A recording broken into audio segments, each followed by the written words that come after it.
The first question is from Ms. Nora Lacuna, Chair of CSR of the PCCI.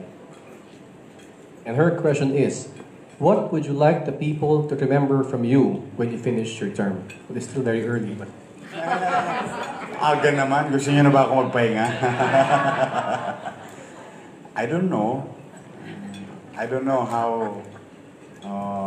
I cannot guarantee you tomorrow. If we are going to be very successful or successful with regard to, bringing back the vibrance of Manila across sector, the people, the business, the government, the environment, and so on and so on. So, well, I don't know. Hindi ko talaga. Ang hirap mag-ano eh.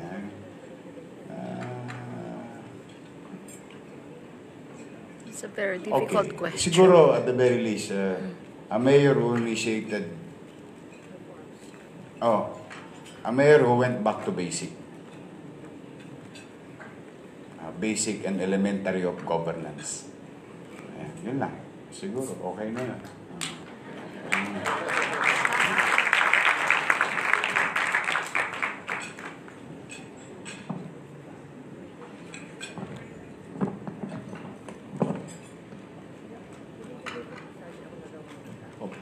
The next one is from Dr. Rory Shasoko from the PHAP Cares Foundation. It's not a question, Mayor. It's more of an offer for a project collaboration. Yeah, now you're talking. Hi, Mayor. Donation to. Hi, Mayor. May we set a meeting with you? We have initially talked with Director Angeles of TRRMO. Our foundation is into healthy and resilient communities and adoption of communities, disaster preparedness and response, health advocacies, and medical programs. You would like to partner with you? Sure. Any partnership. Today, about 3 or 4 companies will partner with me as an actor.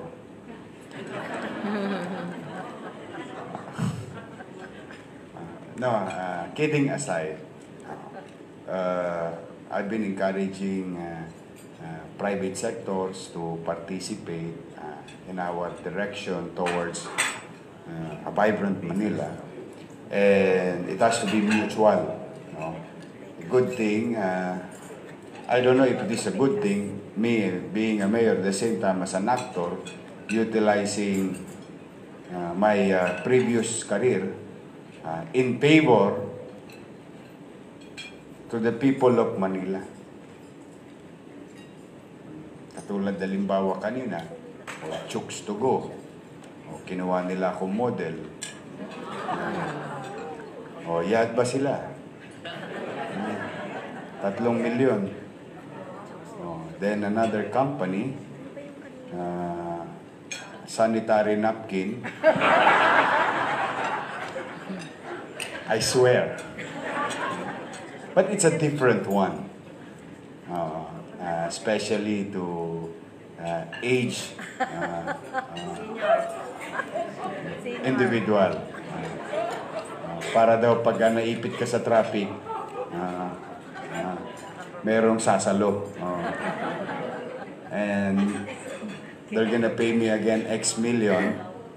And another one, a vitamin C company. So why am I saying this? Hindi naman po sa pagbubuhat ng bangko. Mukhang kinagat yung panawagan kung gahasain nyo na ako, tulungan nyo lang yung Maynila. It's a metaphor in such a way that if I can utilize whatever is left in me as an actor to favor services. In this case, maraming salamat sa katulad na halimbawa. Ang nag-una niyan, Jug Jeans. Sila ang talagang pasimuno niyan. Yes. It created so much traction sa Jug Jeans. Nag-umpisa yan, ewan ko, nalugod lang sila sa akin. Ginawa nila akong t-shirt, yung Yorme na t-shirt. Tapos niregaluhan lang nila ako. Nagpasalamat naman kami. Tapos, napagtanto-tanto namin. No? Total, wala tayong pera. Diba? Ang daming problema ng Maynila. Tirahin na natin to. No? Sayang eh. Instead of just plain and simple donation, we wanted to make it mutual. Beneficial to the private sector, tapos tayo. Awa ng Diyos, malaki-laki rin ang na-raise natin na because of, alam nyo ginawa ng Jug Jeans. Just so you know, tingnan ninyo. You know, God has so many ways of doing things. Yung Jug Jeans, ang iadba sa akin, 1 milyon. When he agreed, nagulat ako doon sa may-ari. Yung may-ari, mabait eh. Nagulat ako doon sa may-ari. Kasi hindi siya makapaniwala na nung sinabi ko, yung iadba mo sa akin, i-address mo sa PGH Foundation para doon sa mga batang may cancer. Hindi siya makapaniwala. So, we have to see each other in a coffee, no? During the Victorial. And he asked me, is it true? Sabi ko, yes. Then he said, I will double it. So, siya magbibigay ng 1 milyon plus yung 1 milyon sa akin. So, 2 milyon na. Alam mo, ginawa na may-ari ng Jug Jeans, kinausap niya yung mga kapatid niya. Yung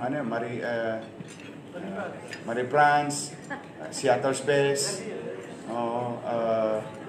basta mga kapatid niya, may mga kumpanya, Benson, alam niyo mga kapatid niya, nagbigay ng tigi 1 milyon. 6 million in total.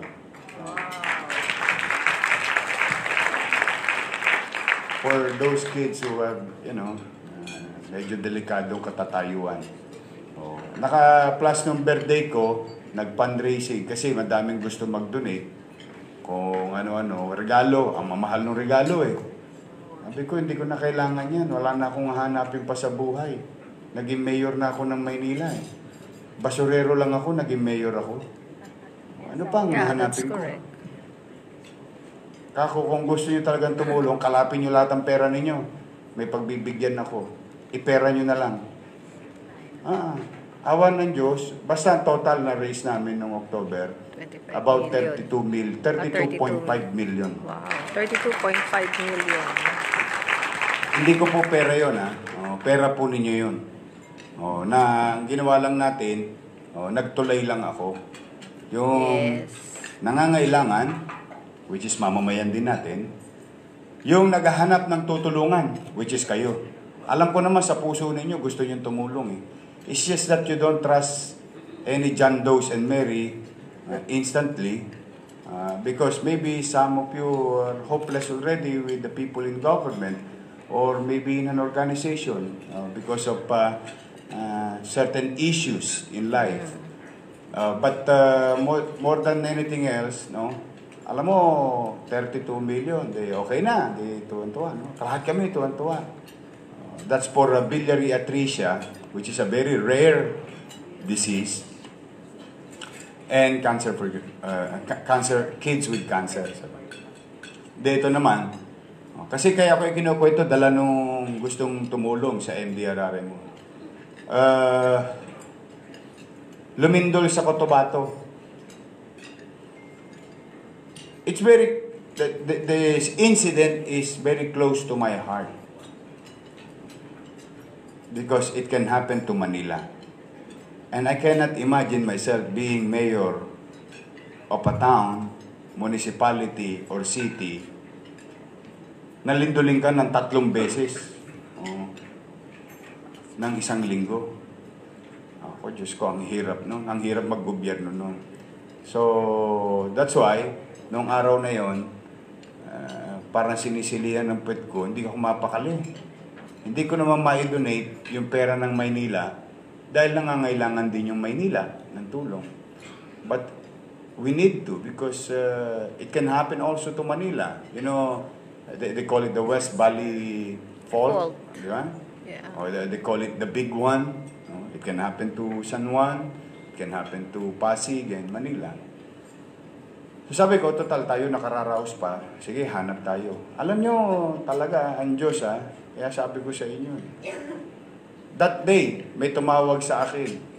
Pascual Laboratory. Pinag-model ako ng psyllium.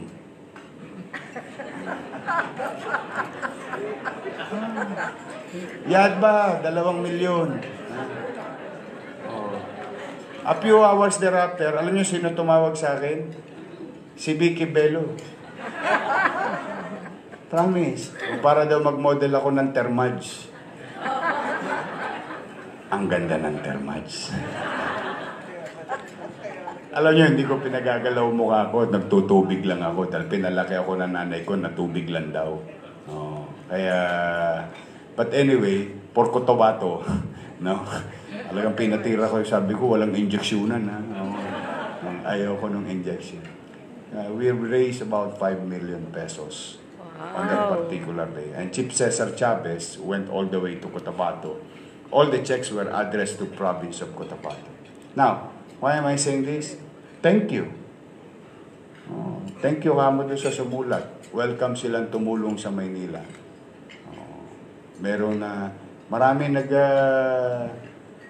talaga ngayon na tumutulong. Natutuwa naman ako. Kaya lalo kami na-inspire dahil sa inyo.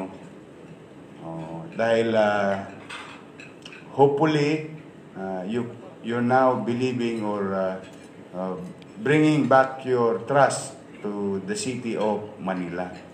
Alam ko na marami sa inyo na medyo na-frustrate sa gobyerno ng Maynila. Hindi ko naman kayo masisisi. One, hindi ko naman alam ang nangyaring, yung tunay na nangyari. May perception, pero hindi ko alam yung details of it. But we're really trying to revive the respect before of the city government. So, doon sa sumulat, welcome kayo, Chief Cesar, tutulong daw. Ano ko mamaya kay Cesar Chavez. Thank you. Ito.